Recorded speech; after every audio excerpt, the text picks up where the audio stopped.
Hey everybody, how is it going? It is your pal, Sal here. Welcome back to my channel and welcome to a brand new installment of Diva Discovery. I have not done one of these in a while, I kind of just do it as time permits. But today, we are talking about the one and only iconic classical crossover queen, Sarah Brightman. So before we get started, there's two things that I should explain before we get started with the video. So the purposes of Diva Discovery is to basically talk about, tell the tale, if you will, of how I discovered some of the most amazing, incredible female artists you see featured behind me. It's a little video where I just tell my story about how I discovered them, yada yada yada, all that good stuff. Okay, so that's what the Diva Discovery is. And second, the reason why we're talking about Sarah Brightman today, and we'll talk about this more towards the end, but it is a week from today that I get to see the Queen for the second time in Chicago during her a World Symphony, during her Christmas Symphony World or American tour, I guess we should say, and at the Auditorium Theater at Roosevelt University in Chicago, which again in a week, so crazy. So I think the best thing to do is to get started with telling the tale. So, as many of you know, I grew up, I also went to school for it, but in love with musical theater. I remember, just all that, musical theater, all that good stuff. So obviously at a young age, I discovered The Phantom of the Opera, which is a show that I have since seen twice. I've seen the 25th anniversary national tour. It is the 25th, or is it the 30th? But anyways, the tour that has different sets, okay? So I've never actually seen the original production, but, this is as close as I was able to get in Chicago at the time. But obviously, when you're introduced to Phantom, you're introduced to the tale of not only just Andrew Lloyd Webber, but to Sarah Brightman, Michael Crawford, and Steve Barton or Barron. It's one of the two, but the original Phantom, Christine and Raoul, and the stories behind all that, and the fact that they're all on the original cast recording. And I remember when I was younger, absolutely falling in love with Sarah's voice. I mean, she to me, while some people could argue that she maybe isn't technically the best acted Christine, in terms of voice for me, she is Christine. Her voice is just so distinctive that it's every time I think of hearing Christine, it's her. I mean, she is technically Andrew Lloyd Webber's angel of music, and we're not going to really discuss the marriage and all that good stuff all there, but to me, to this very day, if there's anyone I say is my, and even though there's only like really rough bootlegs that you can watch back in the 80s, voice-wise, to me, she still is the most unique Christine. I think her and Rebecca Lucor, R.I.P., I don't know if I made the sign of the cross right, to me are my favorite sounding Christines. I just love the distinctive voice that Sarah has. But for many years, that's where I kind of left it. I kind of knew Sarah had her own successful solo career, but it never was really of, interest to me at the time, I guess. And so as I talk about a little in my Celine Dion Diva Discovery, Celine was the first kind of like pop music diva I discovered back in 2012. So through that, a lot of other artists came to me, in the mix of everything. And Sarah Brightman probably came to me in one of the most weird ways. So in my hometown, in fact, the store is not there, but the building is still there. There's this place, I forgot the name of it. But basically it was, I don't know how to describe it. It wasn't really a thrift store, but they weren't exactly selling new product. I'd say it was kind of like a local town version of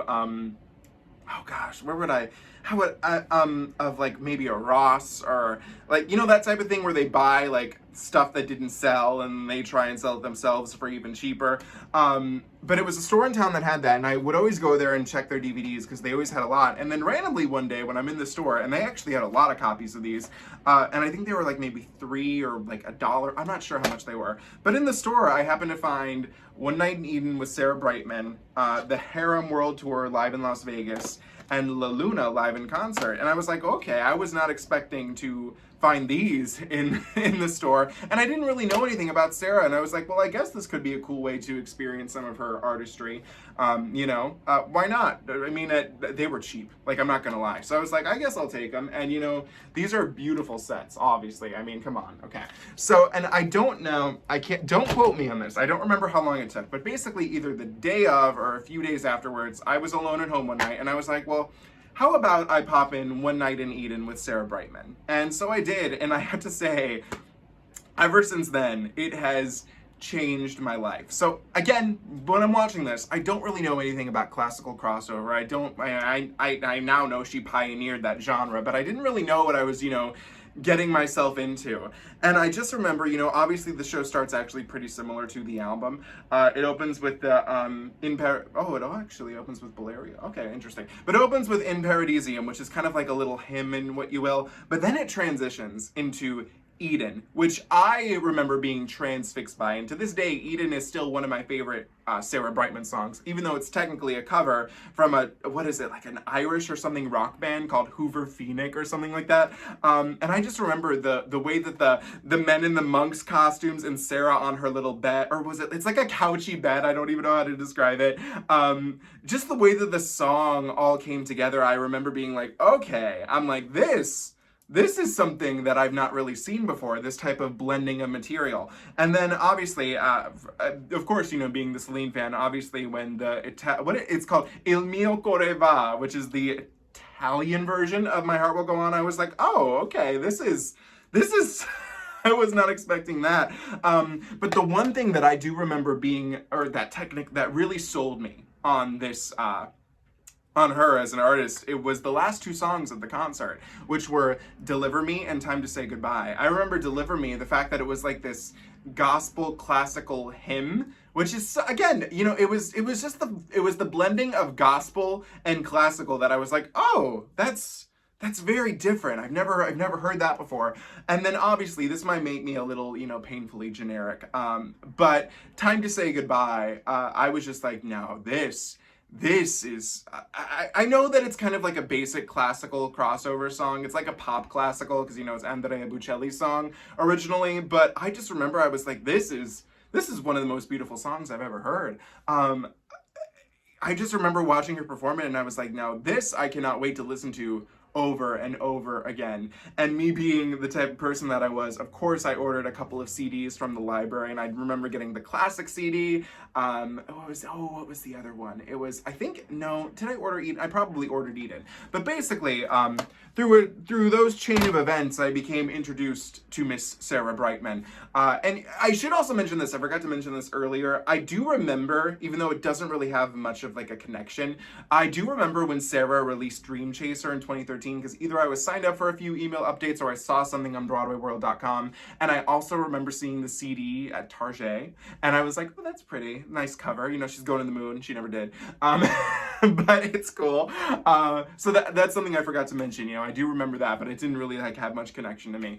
So basically through those events, I became introduced to Sarah, and of course through all that, I ended up, you know, going down rabbit holes of like different albums and all that good stuff. And recently, I watched it before, but I actually recently bought it on Blu-ray because of the deal that they had. I bought Repo the Genetic Op. I remember watching it years ago, and I haven't seen it since, so I'm excited to revisit it sometime later in the next few days, because like, what a bizarre film. But through all of that, and then also because I was at school at the time in college, there was a Half Price Books near me, and this Half Price Books was a little different than other Half Price Books. Like all the CDs were $1. It was a very different set of events that they had there, and I remember finding like a couple of CDs in there, which I think I only have two, so maybe I only found two, but I do remember finding Eden and, because this one doesn't have the tag, but Eden and Classics, which again, can we talk about the cover art on these? I mean, especially this, gorgeous!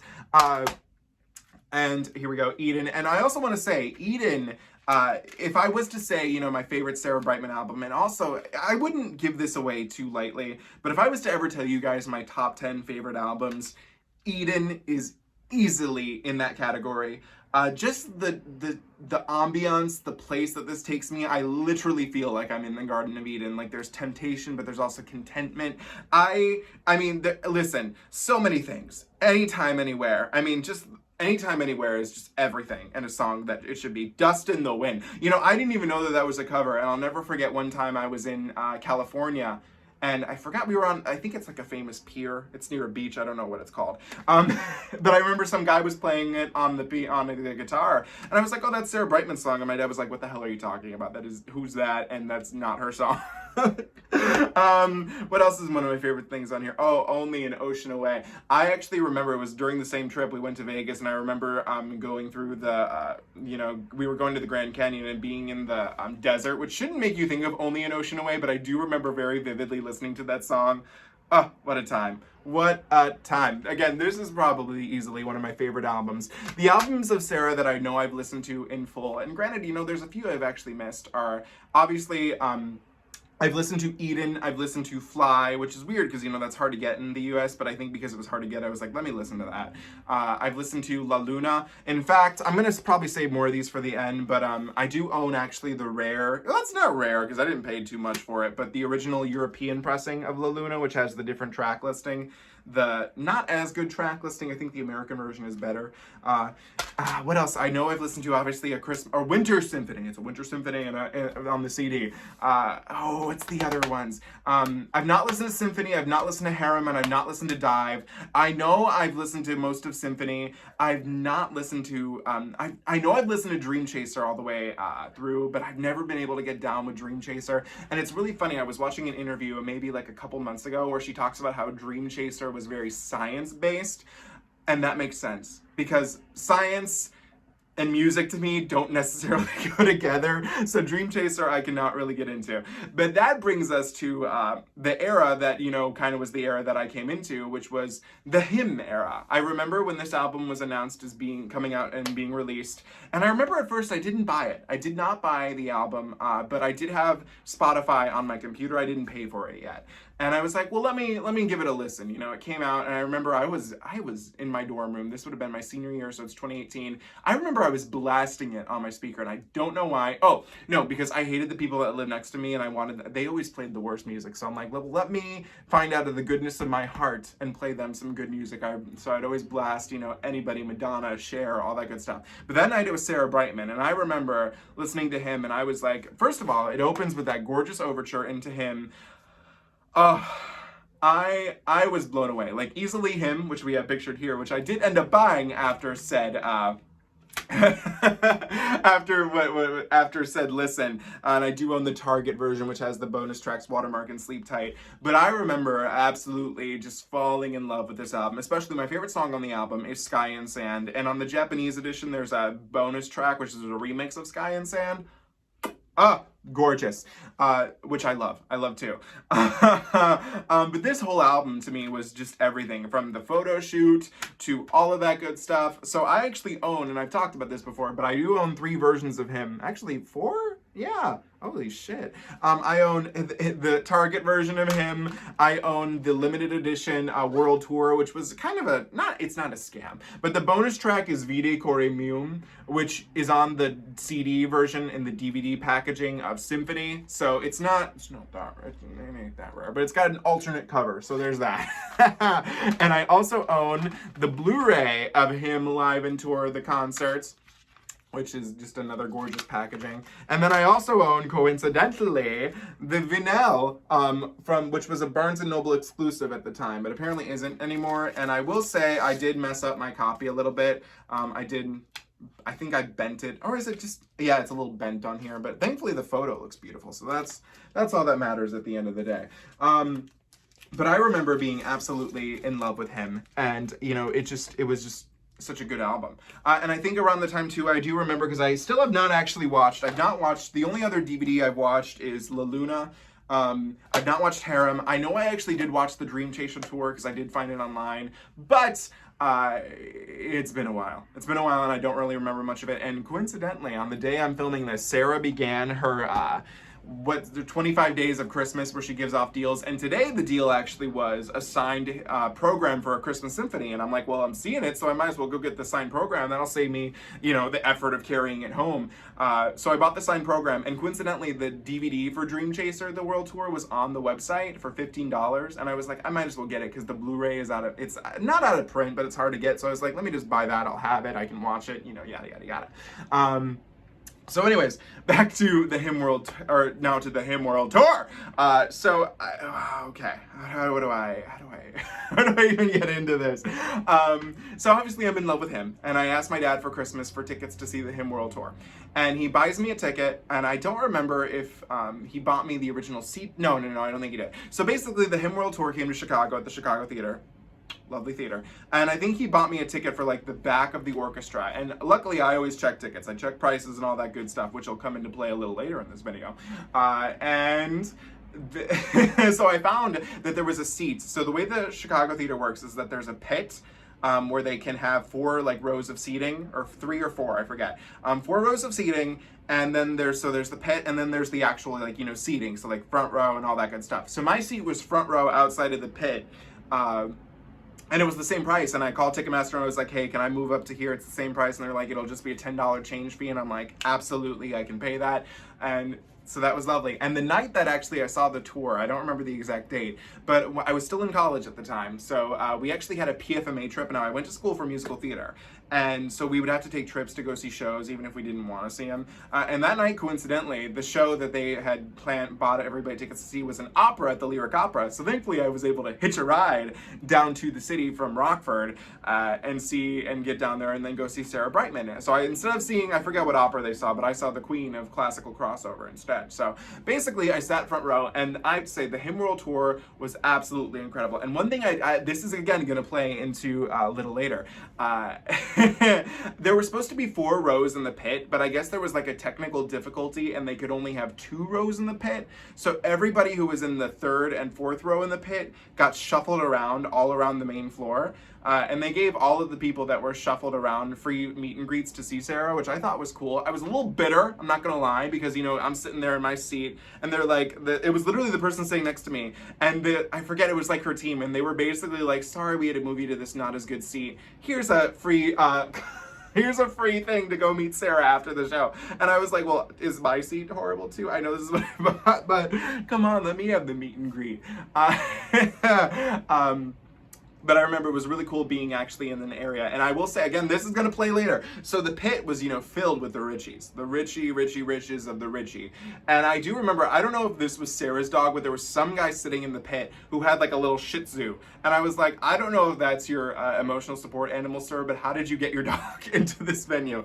But as for the Hymn World Tour, it is definitely one of her more stripped back tours, especially from what I've seen. It's not the most elaborate, but watching it was just absolutely incredible. Watching her sing a lot of these songs. Some of them I didn't even really know. Like at the time, I didn't really know A Question of Honor. I didn't really know Running, which just changed my opinion after I saw them perform live. It was just gorgeous. And one thing, and I said this in a review I made, but I don't think the video's up anymore, the outfits that she wore. Listen, Sarah was getting skinnier and skinnier and skinnier as the show went on with each different outfit she was wearing. And I was like, yes, queen! It was gorgeous watching her. She's so pretty too. I mean, come on, she's Sarah Brightman.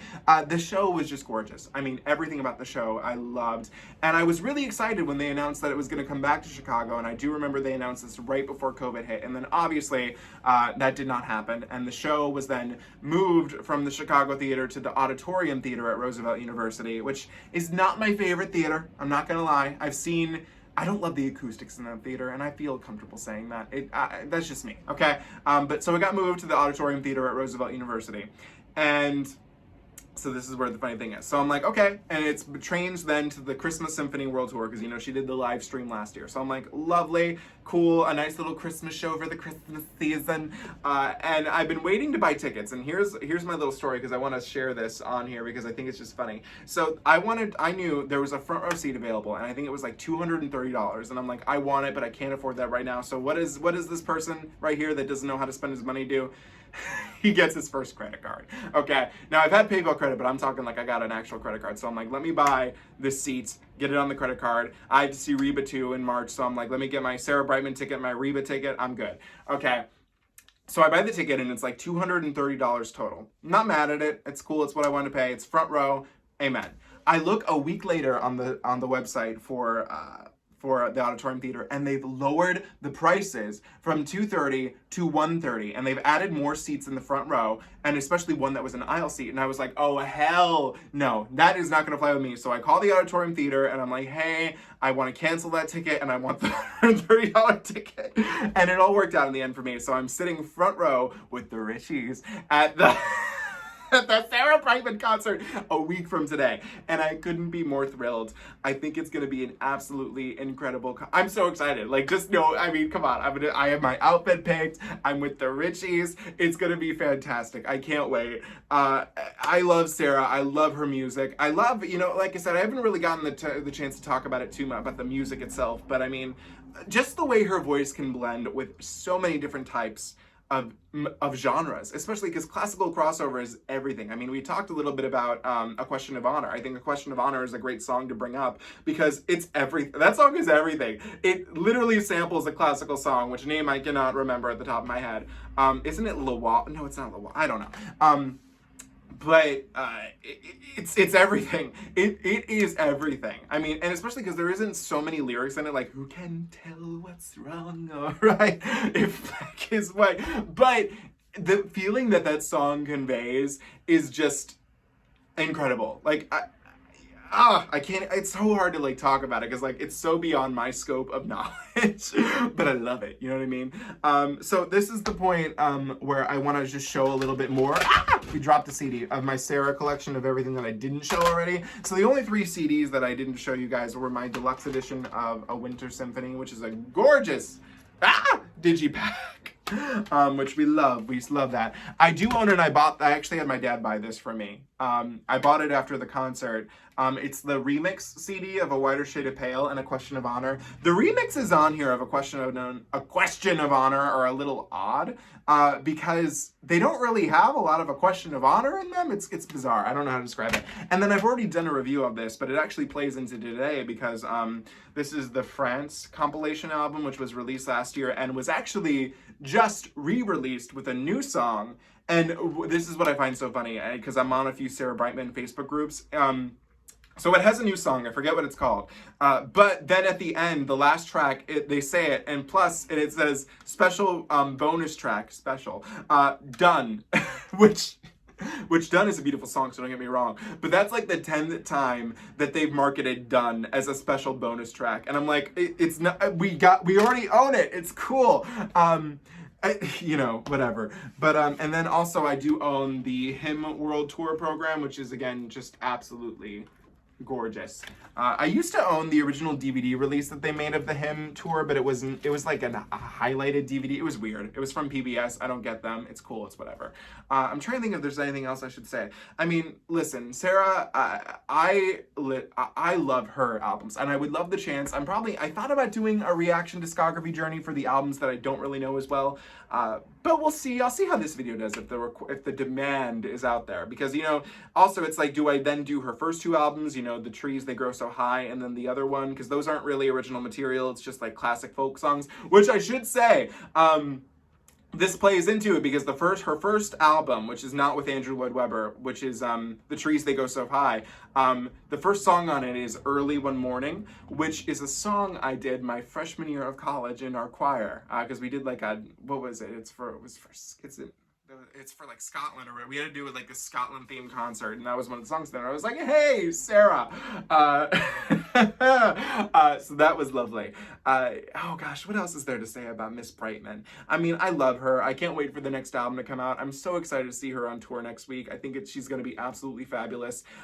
What I've seen on Facebook is that it's already gotten great reviews. I can't wait, you know, and I can't wait for the opportunity as time, you know, we have lots of time to experience more of her music. I think that'll be great for me. Which albums do you think I should revisit? Because like I said, I know I'm not big on Dream Chaser, but listen, I could write a book on why I love Eden, him, and La Luna.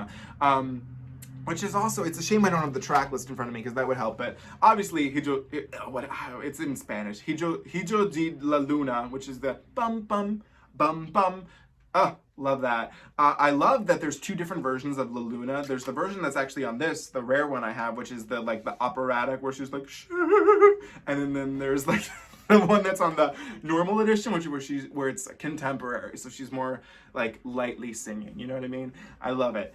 There's so many cool things to discover about her. I mean, the Fly album. Oh, How Can Heaven Love Me? We got to talk about that little masterpiece of a rock classical song. I don't know. I don't know. How can heaven love me? You don't know. I don't know. Oh, that song. I mean, come on. I'm trying to think of what else is there like I could talk about. Oh gosh. I mean, this is actually one of my earliest memories of Sarah Brightman too. I totally forgot about that. So we talked about the the Italian operatic version of My Heart Will Go On. I do actually remember one of the early things I remember learning about Sarah Brightman is that she had a classical version of Faith Hill's There You'll Be, There You'll Be, which originally was written for Celine Dion, so it all ties together. But There You'll Be was like I said, was originally written for Celine, but she did a cover of it, and I love it. It's Sarah Qui, it's with that guy, I think his name's like Alejandro, something. And love early. And then lately, actually, I have been getting more into the Winter Symphony album in preparation for, you know, the concert. And I will say, love Arrival, love Colder Than Winter. I love that Carpe Diem is a bonus track on some editions, even though it does fit, but it's not really Chris. You know, this album is interesting because I feel the title, A Winter Symphony, is very telling. Because it's not really completely a Christmas album. It's definitely more of like a winter album. Like you could pop this on November 1st, maybe through March 1st. You know, it would work just as well. You could cut out like the little, like the special, like this. You could cut, you would cut out, really, Silent Night. Not all, you know what I mean? You know what I mean? You know what I'm saying. So yeah, there's that. And also, I didn't say this earlier, but because I was like, well, if I need to now own the Symphony World Tour DVD, I found it on eBay today for like $10. So I was like, let me just buy that. Again, don't know how to control spending my money, but that's beside the point. So I think that's all I can really say. Listen, I love Sarah. I love her material. I think classical crossover is such a cool genre. If you guys can recommend to me any other classical crossover singers, I would love that. I'd love to get to know some more of them. I don't know what else I can say. If you have any questions, of course, you can drop them in the comments below. But if you're going to be at the Chicago show for A Christmas Symphony, please say hi. I cannot wait to be there. Again, I'll be front row in the pit with the Richies. I can't wait. It's going to be so exciting. So I can't wait to see you guys there if you are going to be there. But thank you so much for watching this video. If you can, in the comments below, please tell me how you discovered Sarah. Again, this video is very disjointed, so it's like, I feel like I've talked about 1,010 different things, but I had a blast talking about them. And I hope you enjoyed. Have a great day.